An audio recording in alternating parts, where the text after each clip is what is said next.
भारत के एक छोटे से गांव सोनपुर में रघुनाथ नाम का एक किसान रहता था। वह बचपन से ही खेती बाड़ी करता आया था। उसके पिता भी किसान थे और खेत ही उनकी दुनिया थी।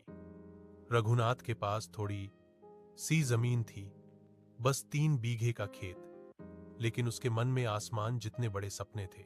रघुनाथ सुबह सूरज निकलने से पहले ही उठ जाता था। उसके दिन की शुरुआत पक्षियों की चहचहाहट, बैलों की घंटियों की टनटनाहट और मिट्टी की सोंधी महक से होती थी। वह खेत पर जाता, बैलों को हल में जोड़ता, मिट्टी पलटता और अपने पसीने से धरती को सींचता।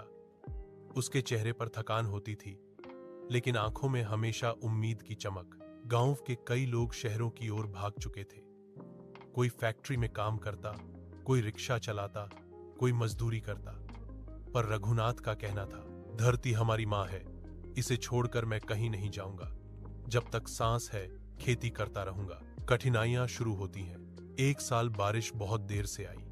खेत सूखने लगे, तालाबों का पानी खत्म हो गया।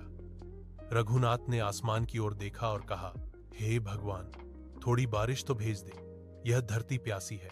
लेकिन बादल आए और बिना बरसे चले गए। बीज अंकुरित नहीं हुए। परिवार के पास खाने को भी मुश्किल से था। उसकी पत्नी सीता चिंता में रहती। अब क्या करेंगे रघु? अनाज खत्म हो रहा है और खेतों में फसल नहीं होगी। रघुनाथ के चेहरे पर गहरी सोच थी। उसने कहा, हार मानना किसान की फितरत नहीं होती। इस बार मैं कुछ नया करूंगा। नया रास्ता। गांव के पास एक कृषि अधिकारी आया, जो किसानों को नई तकनीकें सिखा रहा था।